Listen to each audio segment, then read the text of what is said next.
नमस्कार। साथी ज्ञान गंगा चैनल पर आप सभी का स्वागत है। आज हम आपको करवा चौथ की कथा सुनाने वाले हैं। करवा चौथ की कथा अंत तक जरूर सुनिएगा। तुंगभद्रा नदी के किनारे एक गांव था।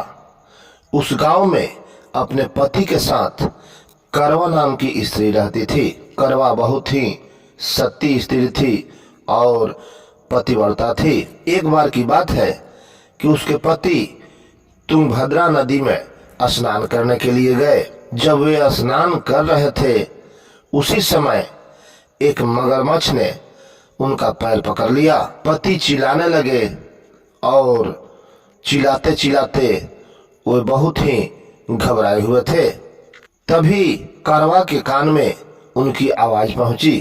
करवा दौड़ते हुए नदी के किनारे पहुंची और अपने पति के प्राण संकट में देखकर वह बहुत ही घबरा गई। तब करवा ने एक कच्चा धागा लिया और उस मगरमच्छ को अपने मंत्र के द्वारा खींचकर उस कच्चे धागे में लपेट के एक पेड़ से बांध दिया। करवा में इतना सतीत्व था कि उस कच्चे धागे में मगरमच्छ ऐसा बंधा कि वह टस से मस नहीं हुआ। फिर करवा ने यमराज भगवान को पुकारा और कहा कि हे यमराज जी, आप प्रकट हुए। यमराज जी ने जब प्रकट हुए तो करवा ने यमराज से बोला कि देखो, यह मगरमच्छ हमारे पति का प्राण लेना चाहता है। आप मेरे पति को रक्षा करो और इस मगरमच्छ को यमलोक पहुंचा दो। यमराज जी ने बोला कि हम ऐसा नहीं कर सकते, क्योंकि मगरमच्छ का अभी समय पूरा नहीं हुआ है और तुम्हारे पति का मरने का समय पूरा हो गया है। करवा ने यमराज जी की तरफ देखते हुए कहा कि देखो, मेरे पति को जिंदा रहना है और मुझे अपने पति के साथ अपना जीवन व्यतीत करना है। इसलिए अगर आप इस मगरमच्छ को दंड नहीं देते हो तो मैं आपको श्राप दे दूंगी।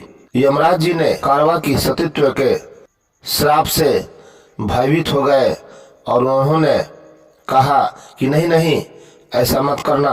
और वे मगरमच्छ को उसी समय यमलोक पहुंचा दिया और करवा के पति को जीवित कर दिया। कहा जाता है कि उसी समय से इस व्रत को बहुत ही श्रद्धापूर्ण भाव से मनाया जाता है। जितने सुहागिन महिलाएं होती है इस व्रत को बड़ी श्रद्धा भाव से करती है और अपने पति की सुहाग की रक्षा के लिए माता करवा देवी से याचना प्रार्थना करती है। तो आपको यह कथा कैसा लगा आप कमेंट में बताइएगा। और चलते चलते जय माता करवा माता।